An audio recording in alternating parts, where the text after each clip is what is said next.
Hello, I'm Volkrov, and today I'll be showing you how to deal with error logs in RecRoom. Now, if you've ever heard this annoying sound, it's telling you you've made a mistake somewhere in your code.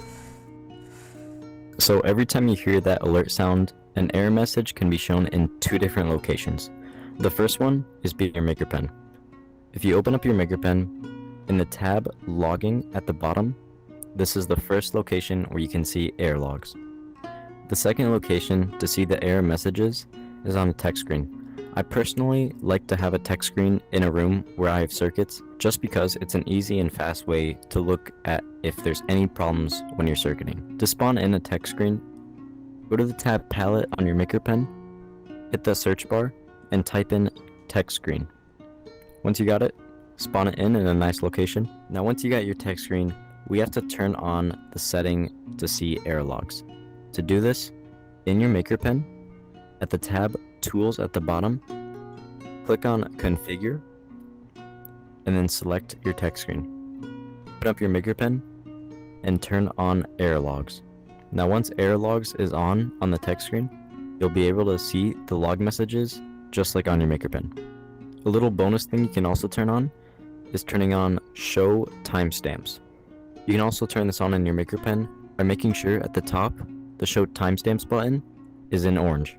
When you have Show Timestamps on, to the left of your error message, it shows the exact time the error message occurred. For an example of an error message, I'm going to be purposely playing an audio player without an audio connected to it.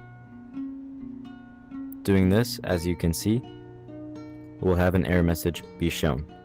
This one says, Error, port audio is configured incorrectly. And that makes sense, as the audio port does not have anything connected to it when it should.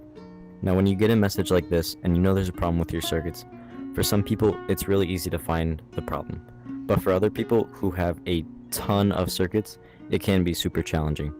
But luckily there's a feature for this. It doesn't work on the text screen, but it works on the maker pen, which is just fine.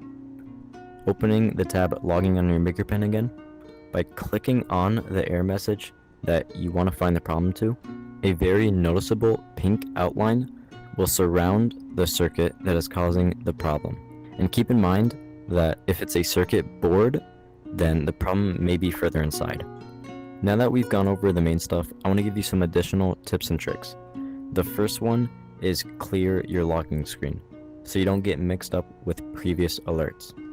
To clear the logging screen on a text screen, to do this, grab the circuit board that comes with it and send a pulse through the clear screen input. And there we go. To clear the screen on your maker pen, in the tab Logging, it's pretty straightforward. There's a Clear Logs button in the top right. Another useful tip I want to give you is using the log error circuit. With this circuit, you can create your own custom error logs. An example on how the circuit can be useful is, let's say you have a circuit system and you have a wire that you don't want to be played. Connecting this to that wire, if that wire plays, it'll notify you. A super useful setting I always turn on with my text screens is turning on synced. Turning on synced when configuring a text screen, you can see other people's error messages. This is useful because some circuit systems have separate code running with players, and you need to know if the code running for other people in the room is working. To turn on synced on a text screen, just like how we turned on error messages, we're going to configure the text screen, open up our maker pens, and turn on synced. My last piece of advice before this video ends is, if you've ever run into the issue where you hear the error alert sound, but there's nothing on a logging board, it's probably because a event receiver update is causing this issue. When this event receiver is connected into a circuit that is causing a problem, like so, then your game might get super laggy. It might absolutely cook your net or your CPU, and you can't see anything on the logging board.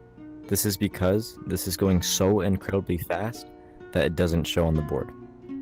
How I usually get past this issue is I unconnect any event receiver updates, locate the problem, fix it, and connect it back. That's going to wrap it up for this tutorial. I'm Volkrov. Happy circuiting, and thanks for watching.